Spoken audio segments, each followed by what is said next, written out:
Hi hello ನಮಸ್ಕಾರ welcome to Anika Abhishek cooking and vlogs channel. ಹೇಗಿದ್ದೀರಾ ಎಲ್ಲರೂ? ಆರಾಮಾಗಿದ್ದೀರಾ? ನಾನಂತೂ ತುಂಬ ಆರಾಮಾಗಿದ್ದೀನಿ. 21 ಡೇಸ್ ವೆಯ್ಟ್ ಲಾಸ್ ಚಾಲೆಂಜ್ನ 11th ಡೇ ಇವತ್ತು. ಸೊ ಬೆಳಿಗ್ಗೆನೇ ಎದ್ದು ನಾರ್ಮಲಿ ನಾನು ಹಾಟ್ ವಾಟರ್ನ ಕುಡಿತಾ ಇದ್ದೀನಿ. ಹೇಳಬೇಕು ಅಂದರೆ 11 ಡೇಸಲ್ಲೇ ನನ್ನ ವೆಯ್ಟು ರೆಡ್ಯೂಸ್ ಆಗಿಬಿಟ್ಟಿದೆ. ಹಾಗಾಗಿ ನಾನು ಬೇರೆ ಎಕ್ಸ್ಟ್ರಾ ಯಾವುದೇ ಥರ ಡಿಟಾಕ್ಸ್ ಇನ್ನೊಂದು ಮತ್ತೊಂದು ತೊಗೋತಾ ಇಲ್ಲ. ಸಿಂಪಲ್ಲಾಗಿ ನಾರ್ಮಲಾಗಿ ಹಾಟ್ ವಾಟರ್ನ ತೊಗೊಳ್ತಾ ಇದ್ದೀನಿ. ಹೇಳ್ತೀನಿ ನನ್ನ ವೆಯ್ಟ್ ಎಷ್ಟಾಗಿದೆ ಅಂತ ಹೇಳಿಬಿಟ್ಟು. ಇವತ್ತು ಪ್ರೆಸೆಂಟ್ ಏನು ಹಾಟ್ ವಾಟರ್ ಕುಡಿತಿದ್ದೀನಲ್ವಾ, ಯೂಶ್ವಲಿ ನಾನು detox lemon water, methi water, ಆ ವಾಟರ್ ಈ ವಾಟರ್, ಜಿಂಜರ್ ವಾಟರು, ಇಲ್ಲಾಂದರೆ ಸಿನಮನ್ ವಾಟರು, ಇಲ್ಲಾಂದರೆ ಸೋಂಪು ವಾಟರ್, ಈ ಥರ ಏನೋ ಒಂದು ತೊಗೋತಾ ಇರ್ತೀನಿ. ಬಟ್ ಇವತ್ತು ಪ್ಲೈನ್ ವಾಟರ್ ತೊಗೋತಾ ಇದ್ದೀನಿ ಅಂದರೆ ಮತ್ತೆ ರೆಡ್ಯೂಸ್ ಆಗೋದು ನನಗೆ ಇಷ್ಟ ಇಲ್ಲ. ಈಗ ಆಲ್ರೆಡಿ ತುಂಬ ರೆಡ್ಯೂಸ್ ಆಗಿಬಿಟ್ಟಿದೆ.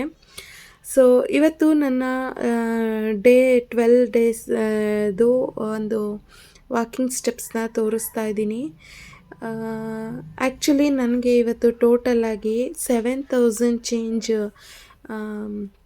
ಸ್ಟೆಪ್ಸ್ನ ನಾನು ಕಂಪ್ಲೀಟ್ ಮಾಡಿದ್ದೀನಿ. 7063 ಸ್ಟೆಪ್ಸು. ಬಂದಿದ್ದೆ ಮನೆಗೆ ಡಿಟಾಕ್ಸ್ಗೆ ಅಂತ ಹೇಳಿಬಿಟ್ಟು ಮೆಂತ್ಯನ ನೆನೆಸಿದ್ದೆ. ಮೆಂತ್ಯ ಮತ್ತು ಸಬ್ಜಾ ಸೀಡ್ಸು, ಹಾಗೆ ಬಾದಾಮಿ, ಹಾಗೆ ವಾಲ್ನಟ್ಸ್ನು ನೆನೆಸಿದ್ದೆ. ಈ ಸಬ್ಜಾ ಸೀಡ್ಸು ಮತ್ತು ಮೆಂತ್ಯ ಬಾಡಿಗೆ ತುಂಬಾ ಕೂಲು. ಈ ವೆಯ್ಟ್ ಲಾಸ್ ಮಾಡೋ ಒಂದು ಇದರಲ್ಲಿ ನಾವು ಬಾಡಿನ ಹೆವಿ ಡಿಹೈಡ್ರೇಷನಲ್ಲಿ ಇಟ್ಟಿರ್ತೀವಿ. ಹಾಗಾಗಿ ನಾನು ಬಾಡಿ ಸ್ವಲ್ಪ ಕೂಲಾಗಿರಲಿ ಅಂತ ಹೇಳಿಬಿಟ್ಟು, ಹಾಗೆ ನಮಗೆ ಡಿಹೈಡ್ರೇಷನ್ ಆದಾಗ ಏನಾಗುತ್ತೆ ವೆಯ್ಟ್ ಲಾಸ್ ಜರ್ನಿಯಲ್ಲಿ ಅಂದರೆ ಹೇರ್ ಲಾಸ್ ಆಗೋಕ್ಕೆ ಸ್ಟಾರ್ಟ್ ಆಗುತ್ತೆ. ಸೊ ನನಗೂ ಕೂಡ ಸ್ವಲ್ಪ ಹೇರ್ ಉದುರೋದಕ್ಕೆ ಸ್ಟಾರ್ಟ್ ಆಗಿತ್ತು. ಹಾಗಾಗಿ ಹೇರ್ಗೂ ಒಳ್ಳೆಯದು, ನಮ್ಮ ಬಾಡಿಗೂ ಒಳ್ಳೆಯದು, ಬಾಡಿನೂ ತಂಪಾಗುತ್ತೆ, ಹಾಗೆ ಹೇರ್ ಕೂಡ ಚೆನ್ನಾಗಿ ಗ್ರೋತ್ ಆಗುತ್ತೆ ಅನ್ನೋದಕ್ಕೋಸ್ಕರ ಮೆಂತ್ಯನ ಈ ರೀತಿ ನೆನೆಸ್ಬಿಟ್ಟು ಅದ್ರ ಜೊತೆಗೆ ಸಬ್ಜಾ ಸೀಡ್ಸ್ನು ಕೂಡ 1-2 ಸ್ಪೂನಷ್ಟು ಹಾಕ್ಕೊಂಡು ಕುಡಿತಾ ಇದ್ದೀನಿ. ಇದನ್ನು ಓವರ್ ನೈಟ್ ನೆನೆಸಿ ಕುಡಿದ್ರೆ ತುಂಬ ಒಳ್ಳೆಯದು. ಬಟ್ ನಂಗೆ ನೈಟ್ ನೆನೆಸಿಡೋಕ್ಕಾಗಿರಲಿಲ್ಲ. ಹಾಗಾಗಿ ಬೆಳಿಗ್ಗೆ ನಾನು ವಾಕ್ ಹೋಗೋದಕ್ಕೂ ಮುಂಚೆ ನೆನೆಸಿದ್ದೆ 5:30 ಈ ಥರ. ಈಗ ಒಂದು 8 o'clock ಆಗಿದೆ. ಸೊ ಈಗ ನಾನು ಇದನ್ನು ಕುಡಿತಾ ಇದ್ದೀನಿ. ಆ ಮೆಂತ್ಯನ ಸ್ವಲ್ಪನೂ ವೇಸ್ಟ್ ಮಾಡಿದೆ. ನಾವೇ ತಿಂದರೆ ತುಂಬ ಒಳ್ಳೆಯದು. ನಾನು ತಿಂತೀನಿ, ವೇಸ್ಟ್ ಮಾಡಲ್ಲ. ಯಾಕಂದರೆ ನನಗೆ ನಿಜವಾಗ್ಲೂ ಹೇಳಿದ್ನಲ್ಲ, ಹೇರ್ ಲಾಸ್ ಆಗಿದೆ, ಸ್ವಲ್ಪ ಉದ್ರಕ್ಕೆ ಸ್ಟಾರ್ಟ್ ಆಗಿದೆ. ಹಾಗಾಗಿ ಈಗಲೇ ನಾನು ರೆಮಿಡಿನ ಸ್ಟಾರ್ಟ್ ಮಾಡಿಬಿಟ್ಟಿದ್ದೀನಿ. ಒಂದು 3 ದಿನ ಕುಡಿದ್ರೆ ಸಾಕು, ನಾರ್ಮಲ್ ಆಗೋಗುತ್ತೆ.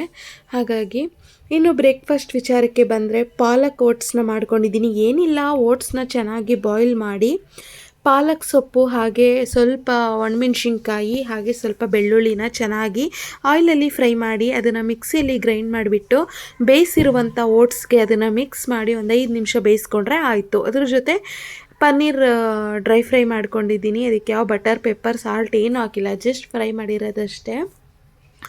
ಅದಾದಮೇಲೆ ಇನ್ನು ಮಧ್ಯಾಹ್ನ ಊಟಕ್ಕೆ ಅಂತ ಹೇಳಿ ಅಮ್ಮ ಇದ್ದರು, ಬಸ್ಸಾಂಬರು, ಹುರುಳಿಕಾಳು ಸೊಪ್ಪು ಪಲ್ಯ ಮಾಡಿ, ಹಾಗೆ ರೈಸು ಮುದ್ದೆ ಮಾಡಿದರು. ಸರಿ, ಅದನ್ನು ಸ್ವಲ್ಪ ತಿನ್ನೋಣ ಅಂತೇಳ್ಬಿಟ್ಟು ಅದನ್ನು ಮಧ್ಯಾಹ್ನ ಊಟಕ್ಕೆ ನಾನು ತೊಗೊಂಡಿದ್ದೀನಿ. ರೈಸ್ ತಂದು ತುಂಬ ದಿನವೇ ಆಗಿಬಿಟ್ಟಿತ್ತು ಅಂತಲೇ ಹೇಳ್ಬೋದು. ಸೊ ರೈಸು ಕೂಡ ತಿಂದೆ. ಇದಾದಮೇಲೆ ಸಂಜೆ ನಾನು ಸುಮ್ಮನೆ ಹಾಗೆ ವೆಯ್ಟ್ ಚೆಕ್ ಮಾಡೋಣ, ಸ್ವಲ್ಪ ಲೈಟ್ ಫೀಲ್ ಇದೆಯಲ್ಲ ಅಂತ ಚೆಕ್ ಮಾಡಿದೆ. 56.30 ಗ್ರಾಮ್ಸ್ ಆಗಿತ್ತು. ನಿಜವಾಗ್ಲೂ ನನಗೆ ಶಾಕ್ ಆಗೋಯ್ತು. ನಾನು ದಿನ ಚೆಕ್ ಮಾಡಲ್ಲ, ಒಂದು ವಾರಕ್ಕೊಂದ್ಸರಿ ಅಥವಾ ಒಂದು 4 ಡೇಸ್ಗೊಂದ್ಸರಿ ಈ ಥರ ಚೆಕ್ ಮಾಡ್ತೀನಿ. ಸೊ ತುಂಬಾ ಬೇಗ 11 ಡೇಸ್ಗೆ ನನಗೆ 10 kgs ಟಾರ್ಗೆಟ್ನ ನಾನು ಫುಲ್ಫಿಲ್ ಮಾಡಿಕೊಂಡೆ. ಇನ್ನು ರಾತ್ರಿ ಊಟಕ್ಕೆ ಬಂದರೆ ಬೆಳಿಗ್ಗೆ ತಿಂದ ಓಟ್ಸ್ ನಂಗೆ ತುಂಬ ಇಷ್ಟ ಆಯಿತು. ಸರಿ, ಅದನ್ನೇ ಮಾಡ್ಕೊಳ್ಳೋಣ ಅಂತೇಳಿ ಸ್ವಲ್ಪ ಜಾಸ್ತಿ ಕ್ವಾಂಟಿಟಿಯಲ್ಲೇ ಮಾಡಿಕೊಂಡು ರಾತ್ರಿ ಊಟಕ್ಕೆ ಅದನ್ನೇ ತಿಂದೆ. ಸೊ ಇದಾಗಿತ್ತು ನನ್ನ 11th ಡೇಯ routine. So 21 days weight loss ಜರ್ನಿಯ 12th ಡೇಯಲ್ಲಿ ಮತ್ತೆ ಸಿಗ್ತೀನಿ. ಅಲ್ಲಿವರೆಗೂ ಟೇಕ್ ಕೇರ್, ಬೈ ಆಲ್.